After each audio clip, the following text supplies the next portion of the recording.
Essuula ya 22. Awo Dawudi n'ayogera nti eno ennyumba ya Mukama Katonda, era kino kye kyoto eky'ebiweebwayo ebyokebwa eri Isirayiri. Awo Dawudi n'alagira okukuŋŋaanya bannaggwanga abaali mu nsi ya Isirayiri, n'assaawo ab'amayinja okutema amayinja amabajje okuzimba ennyumba ya Katonda. Dawudi n'ategeka ebyuma bingi olw'enninga n'enzigi ez'emizigo n'olw'ebigatta n'ebikomo bingi ebitapimika n'emivule egitabalika, kubanga Abazidoni n'Abatuulo baaleeta emivule mingi eri Dawudi. Dawudi n'ayogera nti, Sulemaani mutabani wange akyali mwana muto, n'ennyumba egenda okuzimbirwa Mukama egwana okuba ey'ekitiibwa ekinene ennyo okwatiikira n'okutenderezebwa mu nsi zonna, kyendiva ngitegekera. Awo Dawudi n'ategeka bingi nnyo nga tannaba kufa. Awo n'ayita Sulemaani mutabani we n'amukuutira okuzimbira ennyumba Mukama Katonda wa Isirayiri.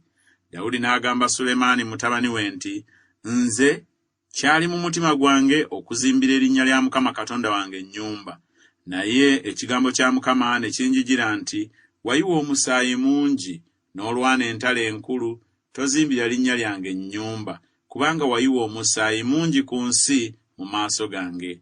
Laba, olizaalirwa omwana wa bulenzi, aliba omusajja ow'emirembe, era ndimuwa emirembe eri abalabe be bonna enjuuyi zonna, kubanga erinnya lye aliba Sulemaani, era ndiwa emirembe n'okutereera eri Isirayiri ku mirembe gye. Oyo y'alizimbira erinnya lyange ennyumba, era anaabanga mwana wange, nange naabanga kitaawe, era ndinyweza entebe y'obwakabaka bwe ku Isirayiri emirembe gyonna.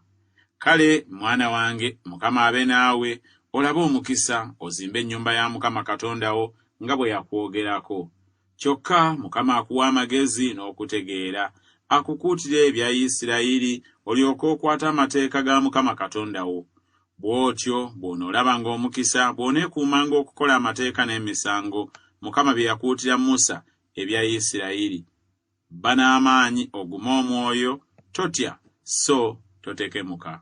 Laba nno, mu kubonyaabonyezebwa kwange, ntegekedde ennyumba ya Mukama talanta eza zaabu kasiriivu, ne talanta eza ffeeza kakadde, n'ebikomo n'ebyuma ebitapimika, kubanga bingi nnyo, era n'emiti n'amayinja ntegese, oyongereko ggwe.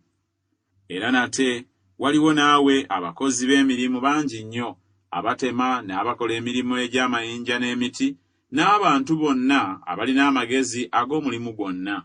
Zaabu ne ffeeza n'ebikomo n'ebyuma tebibalika.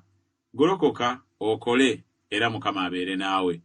Era Dawudi n'alagira n'abakulu bonna aba Isirayiri okuyamba Sulemaani mutabani we, ng'ayogera nti, Mukama Katonda wammwe tali wamu nammwe, era tabawadde mirembe enjuuyi zonna, kubanga agabudde ababeera mu nsi mu mukono gwange, era ensi ewanguddwa mu maaso ga Mukama ne mu maaso g'abantu be. Kale munyweze omutima gwammwe n'emmeeme yammwe okunoonya Mukama Katonda wammwe. Kale mugolokoke muzimbe ekiggwa kya Mukama Katonda, okuleeta essanduuko ey'endagaano ya Mukama n'ebintu ebitukuvu ebya Katonda, okubiyingiza mu nnyumba egenda okuzimbira erinnya lya Mukama.